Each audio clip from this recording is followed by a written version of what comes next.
హైదరాబాద్ నగరంలోని రోడ్లు రక్తం చెందించాయి. వేర్వేరు చోట్ల జరిగిన రోడ్లు ప్రమాదంలో 3 వ్యక్తులు దుర్మరణం చెందగా మరో 6 గాయపడ్డారు. వనస్థలిపురం పోలీస్ స్టేషన్ పరిధిలోని గుర్రంగూడ చౌరస్తా వద్ద ఆగి ఉన్న లారీని కారు ఢీకొనడంతో 2 మృతి చెందగా మరో 3 గాయపడ్డారు. మృతులు మీర్పేటకు చెందిన సాఫ్ట్వేర్ ఇంజనీర్ బొల్లం ప్రణయ్ 29 సంవత్సరాలుగా వనస్థలిపురంకి చెందిన కుంచెల రవిగా గుర్తించారు. హయత్ నగర్ నుండి మాదాపూర్కి బయలుదేరి వెళ్తూ ఉండగా ప్రమాదం జరిగినట్లు సమాచారం.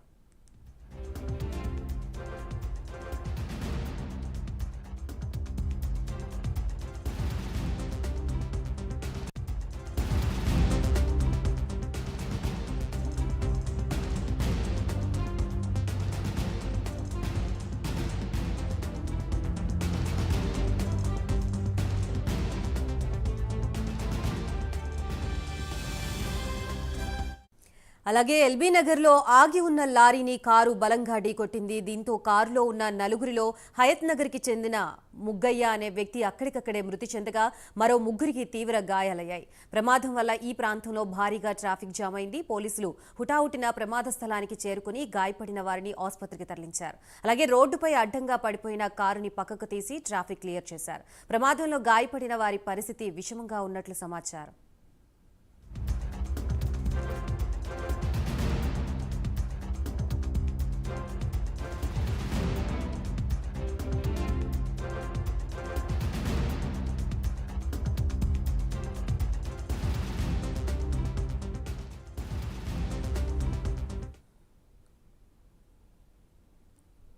ఎన్నికల ప్రచారంలో